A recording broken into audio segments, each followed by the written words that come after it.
L'Union des travailleurs des produits pétroliers n'a pas réussi son pari.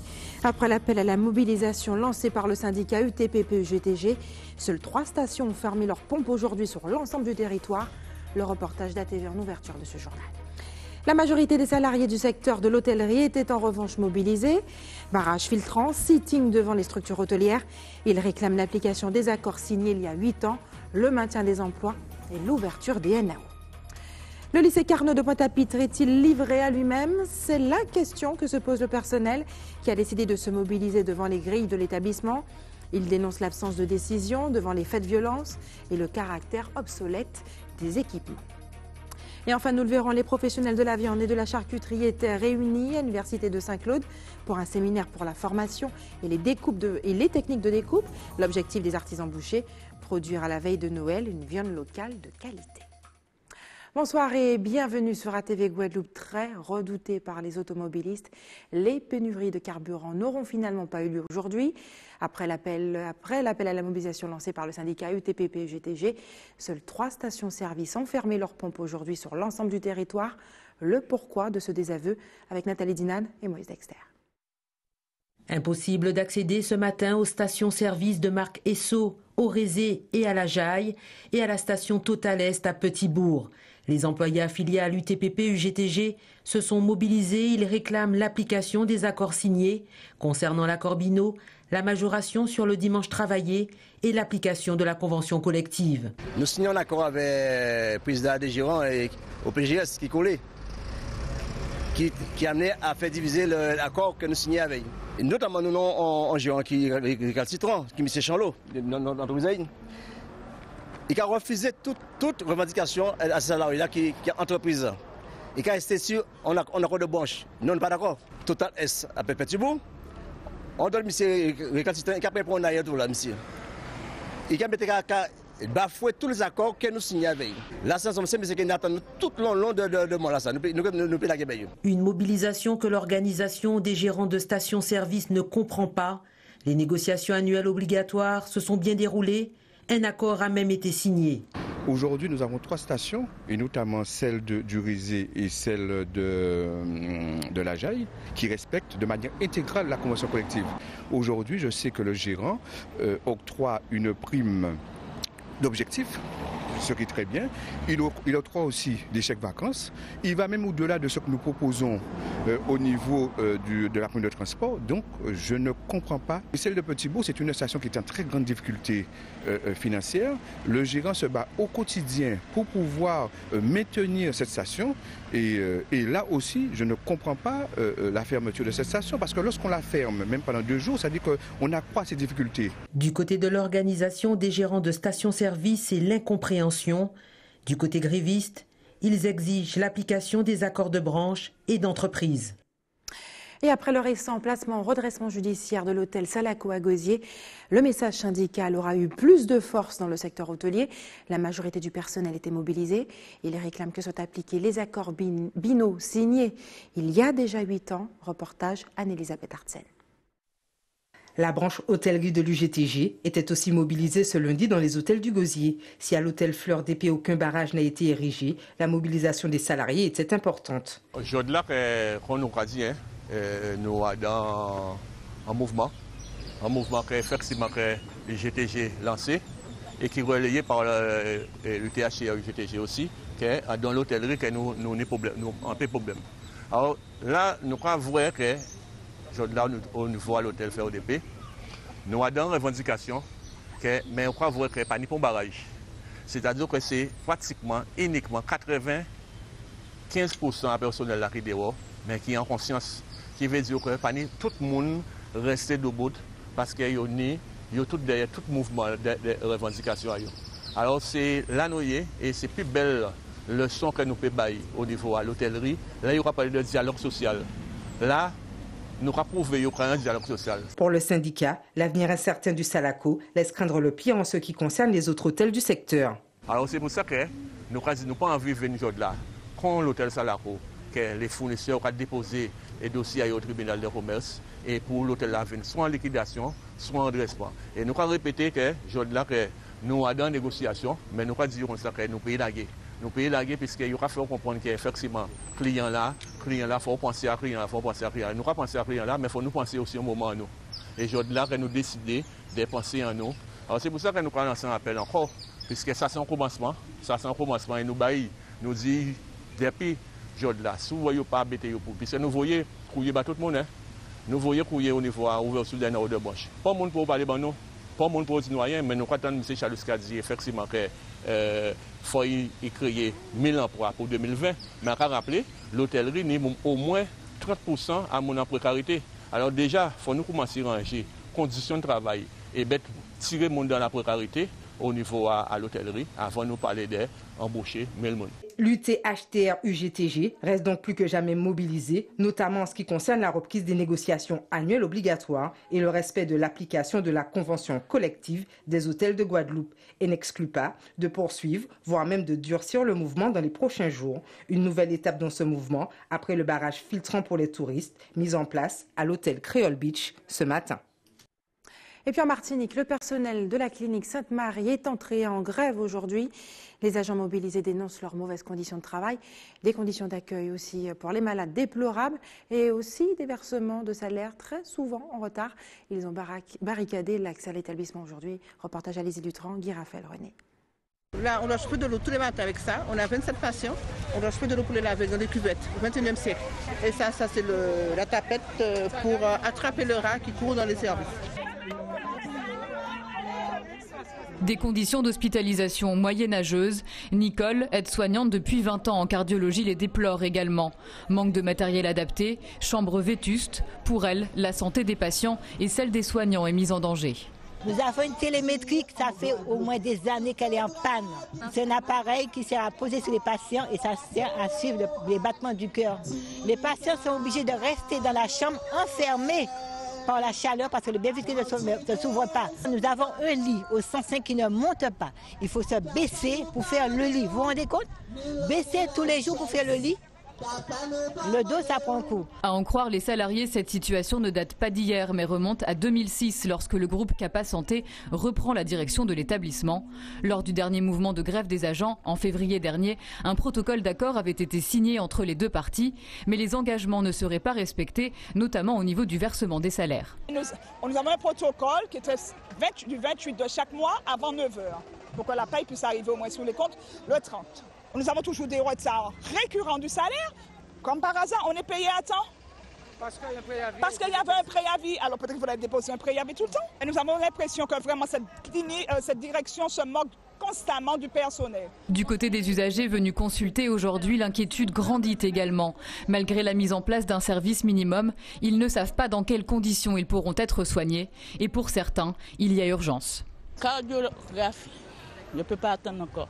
On ne nous laisse pas entrer, on nous a dit il n'y a pas de médecin, on ne doit pas entrer, il faut attendre demain pour téléphoner pour voir. Ça ne va rien avancer, parce que si c'est bon que le truc est déjà mort, ça va toujours rester pareil. En fin de matinée, les représentants des salariés grévistes ont été reçus par la direction de la clinique. Après de longues heures de négociations, un protocole de fin de conflit a été signé. Du matériel de soins devrait prochainement être acheté et des travaux de rénovation des locaux entrepris. La direction s'est également engagée à verser les salaires en temps et en heure. Ce soir, les barricades ont été levées. Et puis chez nous, quelques agents du CHU affiliés à l'UTS étaient aussi mobilisés dans les rues de Pointe-à-Pitre ce matin. Selon le leader de la branche santé, la Guadeloupe se retrouve à la veille d'une catastrophe majeure. Gabi Clavé, bonsoir. Bonsoir. Merci d'avoir accepté notre invitation ce soir. Gabi Clavier, nouvelle que je de la patine en l'homme dans la rue là. Pour le mouvement avec CHU, il y a quelques agents à CHU là, affiliés à l'UTS-UGTG. L'UGTG qui a pède fosse, il pède plim, je de là. Est-ce que cas tirant leçon ou tenant leçon de échec là ça? C'est une condition échec. En tout cas, nous sommes satisfaits de capacité aujourd'hui là. Depuis descendre dans la rue, il y avait l'hôpital La Pointe, avec camarades d'autres hôpitaux qui viennent effectivement débouler dans la rue La Pointe pour expliquer à la population ce qui est passé l'hôpital La Pointe. Il y a des situations de danger aujourd'hui là. 20-30 personnes dans la rue là, pas un succès. Non, nous comptons 400 personnes. Vous comptez quoi, 400 personnes? Nous 400 personnes. Nous pas dans la même manifestation. Visiblement, de mon temps, t'es né en autre monde alors? Non. Nous pas dans la même ville là, au même moment. Nous près de 400 agents hospitaliers, publics et privés. Pas voyou. C'est pas ça qui est important. Ça qui est important, c'est le message qui est passé. Et la population là, nous avons expliqué aujourd'hui là que si nous pas dit rien, nous effectivement en danger. Nous en danger de mort. Nous avons à répéter, parce que lorsque vous avez un établissement comme celui-là, parce qu'on va rappeler, c'est la première fois où on a évacué un CHU dans toute la France. C'est la première fois au CHU qui a trouvé une situation de ne pas répondre à l'obligation immédiate qui est signée. C'est la première fois dans le pays, tout régulièrement au CHU qui a trouvé en panne, en diffé, parce qu'il n'y a pas pris soin d'eux, parce qu'il n'y a pas soigné, parce qu'il n'y a pas équipé, parce qu'il n'y a pas fait des investissements qu'il faut à un moment qu'il faut. Il n'y a pas faute d'avoir dénoncé, il n'y a pas faute d'avoir dit. Après, il faut d'abord expliquer, puisque la preuve, en mars 2012, nous signons un accord avec la direction de CHU là, il a été engagé à mettre en place pratiquement 121 millions d'euros, 26 millions d'euros précisément de travaux. Travaux pour sécurité incendie, travaux pour sécurité climatique, travaux pour sécurité électrique. Donc ça veut dire que le CHU, en attendant transfert à un nouveau établissement là, ça a imposé que mettre en place des situations de rénovation, de normalisation à l'établissement là. Or, là, il reste quasiment qu'il n'y a pas d'argent. Il ne peut pas investir tous les jours en frais d'équilibre, en financement d'équilibre, 50 millions d'euros chaque année. Il ne peut pas mettre 590 millions d'euros à de nouveaux établissements et en même temps entretenir ici là. C'est conséquence à tout choix qu'il fait. L'État dit qu'il faut mettre l'argent pour que tout service structurant réouvert dans les prochains mois, semaines, de façon concrète en vidéo. À ce quel élément qu'a opposé pour dire que nous en danger jeudi là? Nous avons que l'État pas mettre l'argent, là j'ai fait autant de dégâts j'ai fait. Parce que là on va au service des urgences, avec qualité là, avec technicité là, qui fait bien. Là, on a un service de réanimation adulte qui fait bien. On a un service de réanimation bébé qui fait bien. On a un service de référence pour les gens qui ont fait accident vasculaire cérébral, les gens qui ont fait attaque. Là, on a un service qu'on a question qui fait bien. Là, on a un service qu'on les brûlés qui fait bien. Là, on a un plateau technique de radiologie, d'imagerie et de bloc opératoire qui fait bien. Là, on a toute une maternité qui fait bien. Donc, c'est cœur à l'hôpital là même qui prie. Donc, pourquoi nous aujourd'hui là, qu'on a fait des travaux pour réhabiliter l'établissement là. Nous avons estimé qu'on a fait des travaux justement que ça n'a pas arrivé nous, ou ça c'est possible, puisque c'est l'État même qui fait un audit pour apprécier, fonder à des difficultés là. Je dis là, il faut nous parler de solutions. La solution là, précisément, c'est d'observer que les choix qui sont faits. C'est ça le problème de fond là. Là, au fond, le choix de l'organisation des soins avec tout hôpital, le tout hospitalier, sans prise en compte un environnement social, économique à pays là, et également sanitaire. Là, on veut faire le choix de faire en sorte que restant établissement fait rien qui de la bobologie, fait rien qui des souhaits d'aval, et pas équipé comme Bastet. Parce que je cherche des en difficulté, mais Bastet est recevoir. Les autres sont recevoir autrement. Je dis là quoi recevoir et qui ça y est recevoir. Parce que Bastet, effectivement, ni des ans ça, nous fait un grève pour demander investissement à 10 millions d'euros pour un bloc opératoire. Qui a été acheté en bâche pour de l'eau Bastet. Que de l'eau à Bastet vient de l'eau qui sans caca dedans. Tout simplement. Nous avons un vrai problème d'organisation des soins. Nous avons un problème de prise en compte de la réalité des soins en Guadeloupe. Et c'est pour ça que nous avons dit qu'un accident aussi là, c'est certainement un accident. Dans survenu, mais dans le processus qui est mené à l'accident là, ça part en accident. Est-ce que mobilisation là, c'est ces solutions-là pour nous arranger cette situation-là? D'autres syndicats, Paninité, syndicats à ces problèmes-là, ça, d'autres syndicats choisissent d'autres méthodes pour réclamer ces mêmes revendications-là. Est-ce que finalement, à Payot qui n'y a raison, est-ce que l'IGTG pas qu'à bander trop mouvement-là? Mais heureusement, quand même, nous débutons. Heureusement, nous existons quand même en Guadeloupe. Nous voyons ça dans le journal de la sorte. Et heureusement, nous existons dans la santé, singulièrement au CHU. Imaginez que nous partons ni au comité de jeune sécurité aussi dynamique qui s'abstient ni au CHU. Partons ni à Sensé. OK, nous avons toujours pour Sensé. Nous partons de l'eau, OK, de qualité. Nous partons on va rappeler que tu as décidé de mettre le fameux hôpital de compagnie à parking à Godolian.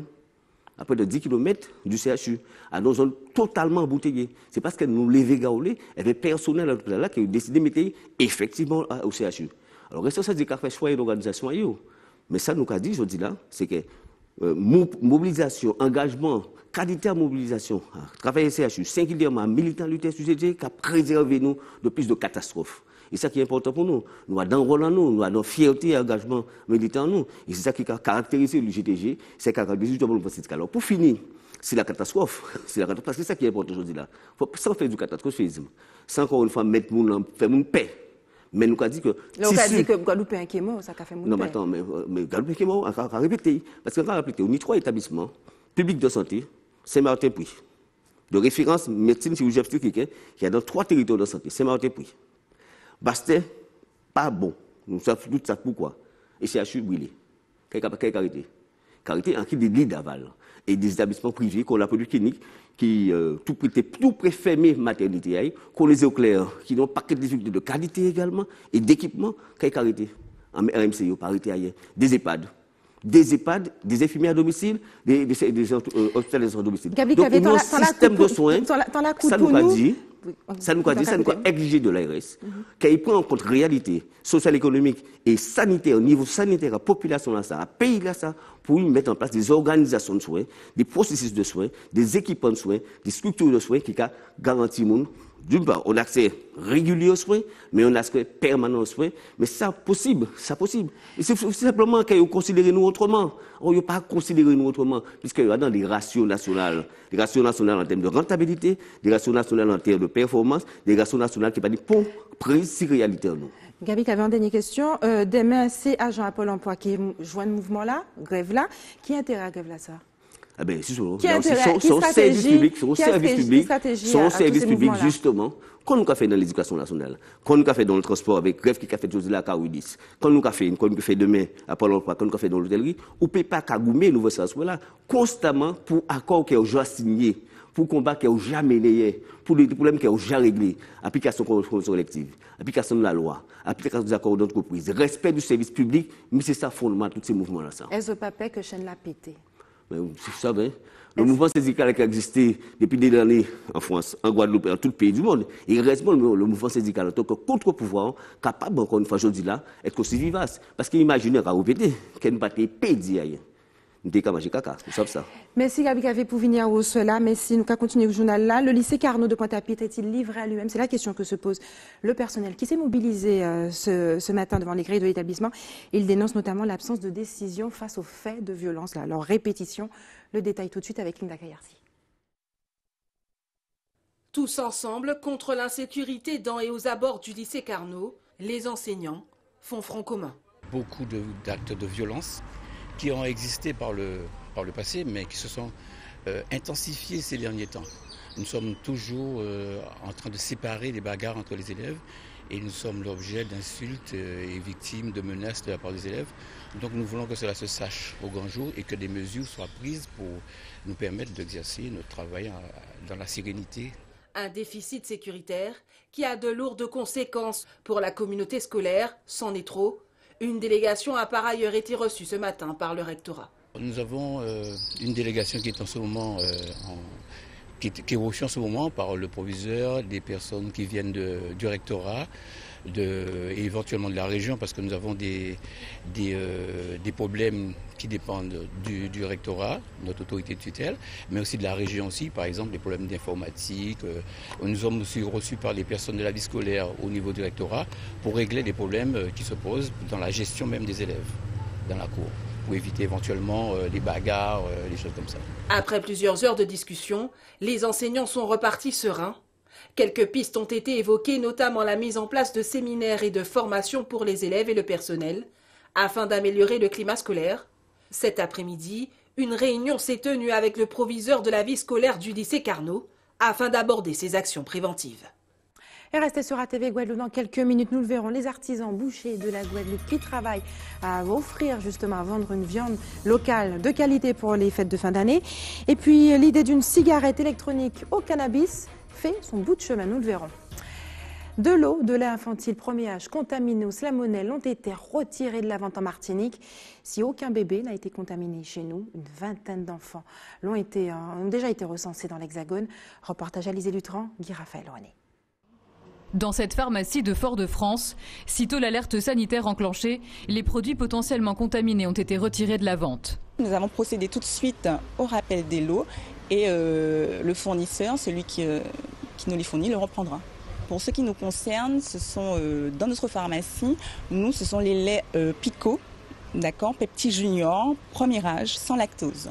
Ajoutez à la liste le lait Millumel bio, premier âge sans huile de palme, des produits fabriqués entre mi-juillet et fin novembre cette année par l'usine Lactalis basée en Mayenne, 12 lots en tout qui contiendraient des salmonelles. Les symptômes apparaissent 3 jours après l'ingestion. Donc si vous voyez que le nourrisson a de la fièvre, qu'il a des diarrhées, d'accord, parfois importantes, il faut consulter. Chez les nourrissons, les infections aux salmonelles peuvent avoir des conséquences dramatiques. Voilà qui ne rassure pas ces jeunes parents venus acheter du lait en poudre pour la première fois. Je me dis que comment ça peut se trouver dans du lait et je sais même pas, je crois que c'est dû aux œufs et au sel, je sais même pas c'est quoi en fait. On est venu pour un lait pour notre bébé et c'est pour ça qu'on a demandé conseil puisque après on a toujours nos appréhensions de certains laits mais on pose quand même la question, on ne sait jamais. Si pour l'heure aucune contamination n'a été signalée chez nous, il est conseillé aux parents de consulter leur médecin ou pédiatre dès l'apparition des premiers symptômes. La direction de la répression des fraudes a indiqué que les lots de lait contaminés seraient analysés pour déterminer la provenance de la bactérie. Et à l'approche de Noël, la Chambre des métiers de l'artisanat organise à l'URMA à Saint-Claude un séminaire interprofessionnel autour des métiers de la viande. L'objectif, produire à la veille du réveillon une viande locale de qualité. Reportage Anne-Elisabeth Artsen. Un séminaire pour une viande de qualité, c'est ce qui a réuni ces artisans bouchers à l'URMA autour de plusieurs thématiques. C'est un constat après des fiches recueil qu'on a eues à côté de nos confrères qui nous a fait un retour. Et pour pouvoir résoudre ces problématiques, d'où la mission première du syndicat, c'était de commencer par ce séminaire, de façon à pouvoir débattre autour de notre métier sur 4 thèmes qu'on a abordés aujourd'hui, la santé, la réglementation, la formation et le développement économique. Et pour ça, on a une matinée pour pouvoir, en petit groupe, échanger sur ces thèmes. Parce qu'aujourd'hui, c'est plutôt cette matière première qui nous fait défaut au niveau de la qualité, de façon à satisfaire notre clientèle. On a des critères sur la race créole qui est très, très avantageux pour la consommation. C'est déjà des bêtes qui ne demandent pas beaucoup de traitement, qui sont adaptées à notre environnement. Et d'autre part, sur la qualité, le goût et la tendreté aussi que nous, en tant que professionnels, on sait y faire. L'occasion également pour la Chambre de métier de réaffirmer son implication dans le secteur, avec notamment le volet formation de ce séminaire. La dernière formation qu'on a mise, c'était pour les demandeurs d'emploi. On a eu l'occasion de former une dizaine de jeunes au CTM, au certificat de technique des métiers de la boucher, charcutier et traiteur. Donc c'est une formation de niveau 5 où nous avons sorti 6 lauréats qui aujourd'hui sont en train de travailler. Donc nous réfléchissons sur les améliorations à apporter dans la formation pour le secteur de la boucherie. Et là, dans le séminaire de la formation, nous avons l'école de la deuxième chance, nous avons l'AGFOS PME et nous avons le Pôle emploi qui peut financer la formation des jeunes. Ce premier séminaire a donc réuni de nombreux artisans, mais également l'Iguavi ou encore de simples acheteurs. L'objectif est de structurer la profession, de favoriser les formations et le développement des structures en magasin afin de fournir aux consommateurs une viande made in Guadeloupe de qualité. Et si le joint électronique était légal, c'est la question posée par les médias nationaux qui ont dévoilé que les e-cigarettes pouvaient contenir un composant du cannabis en toute légalité. Un flou juridique entoure cette situation. Le reportage explicatif de nos confrères d'ATV Guyane. Un geste quasi quotidien pour des centaines de jeunes. Comme Kevin, ils sont nombreux à fumer du cannabis sous des formes diverses et variées. Même si en France, la consommation, la fabrication et la détention de cannabis sont interdites. J'ai commencé à 14 ans et j'en ai maintenant 24. Tout comme pour la cigarette, désormais ceux qui souhaitent arrêter de consommer du cannabis ont une alternative, car vapoter du cannabidiol est légal. Cette molécule du cannabis dépourvue de propriétés stupéfiantes. On n'a pas encore de THC, on va dire, dans la cigarette électronique. Aujourd'hui, on a le CBD, qui est un cannabinoïde, qui pourrait être un substitut. En tout cas, pour certains, en tout cas, il faudra faire un vrai effort. Parce qu'il faut comprendre que on appelle ça le joint électronique en ce moment. On vulgarise un peu le propos, parce que la réalité, c'est que c'est du CBD. Le CBD a des propriétés relaxantes, mais en aucun cas, c'est un psychoactif. Il ne défonce pas, en fait. C'est-à-dire que ce n'est pas un psychotrope. Donc les gens qui ont envie d'être déchirés avec leur cannabis, ils n'iront pas forcément y trouver leur compte. Arrivée sur le marché français depuis 1 an environ, la fiole de cannabinoïdes est disponible en Guyane depuis quelques mois. Mais vous n'en entendrez pas parler car les détaillants ont interdiction de faire la publicité autour de ce produit. De plus, la teneur en THC ne doit pas dépasser 0,2%. C'est à ces conditions que le produit est mis en circulation. Mais pour les habitués, est-ce qu'un cannabis sans THC, ça donne envie ? Oui, je pense qu'on ne recherche pas la défense quand on fume, on recherche un état, on est plus posé, apaisé, serein, enfin on cherche à se détendre, donc peu importe la substance, si l'effet effectivement je voudrais arrêter, je pense que oui, tant que les effets sont les mêmes, donc après à tester dans la pratique. Mais pour l'instant, dans la pratique, la France est l'État européen le plus sévère dans sa législation contre le cannabis. Alors, à quand la légalisation ? On est très loin de la légalisation du cannabis parce que voilà, là aujourd'hui, le CBD, il faut le savoir, ça a bénéficié d'un espèce de flou législatif pendant presque 1 an ou 2, depuis pas mal d'années. Maintenant, on entend parler du CBD, il était vendu, je sais, en Suisse, en Belgique, un peu partout. Et aujourd'hui, on a juste récemment, là en fait, c'est officiel, on va en quelque sorte rendu le CBD légal. Mais au final, c'est pas vraiment une surprise que le CBD ne contenait pas de THC dès le départ. Donc aujourd'hui, il est légal. Tout simplement parce qu'il ne contenait pas de THC. Maintenant, le THC en lui-même, il reste illégal, c'est le cannabis. Et en France, on reste un des pays avec... au niveau de la législation, on est quand même super dur en France, il faut le savoir. On est loin de l'Espagne ou du Portugal. Aujourd'hui, le débat reste ouvert pour ne plus sanctionner son usage. Mais en l'état actuel du droit français, la consommation du cannabis reste prohibée. Le fait d'en cultiver également. Et regardez maintenant ce visage. Il s'agit du gagnant au titre de Mr World Guadeloupe 2017. Ce jeune Lamantinois a remporté le titre hier soir au Cinéathèque du Lamentin. C'est lui qui représentera notre archipel le 18 février prochain au concours Mr World 2018 qui aura lieu à Johannesburg en Afrique du Sud. Des images de Georges Nandan, l'organisateur de l'événement. Et c'est l'heure tout de suite des informations pratiques. Sachez que la Guadeloupe a été placée en vigilance jaune pour fortes pluies et orages. Soyez donc prudents si vous devez emprunter les routes ce soir. Et puis les coupures auront lieu demain pour Capesterre et aux Abîmes à 18h, dès 18h avec un retour à la normale, le robinet dans vos robinets à 6h du matin. L'équipe de l'établissement français du sang vous donne rendez-vous demain à la mairie de Vieux Habitants de 8h30 à 13h. Et enfin, si vous avez des informations à nous communiquer, n'hésitez pas à nous appeler au 60 11 2 fois. Voilà, c'est la fin de notre édition locale et régionale. Mais avant de se quitter, je vous rappelle les principaux titres de ce lundi 4 décembre. Nous l'avons vu ce soir, l'Union des travailleurs des produits pétroliers n'a pas réussi son pari. Après l'appel lancé par le syndicat UTPP-UGTG, seules 3 stations-service avaient fermé leurs pompes aujourd'hui sur l'ensemble du territoire. Et la majorité des salariés du secteur de l'hôtellerie étaient en revanche mobilisés. Barrage filtrant, sitting devant les établissements, notamment ceux du Gosier. Ils réclament l'application des accords Binot, signés il y a déjà 8 ans, le maintien des emplois et l'ouverture des NAO. Et puis le lycée Carnot de Pointe-à-Pitre, le personnel s'interroge si celui-ci est laissé ou non à l'abandon. Ils se sont mobilisés ce matin pour dénoncer l'absence de décision devant les faits de violence et le caractère obsolète des équipements.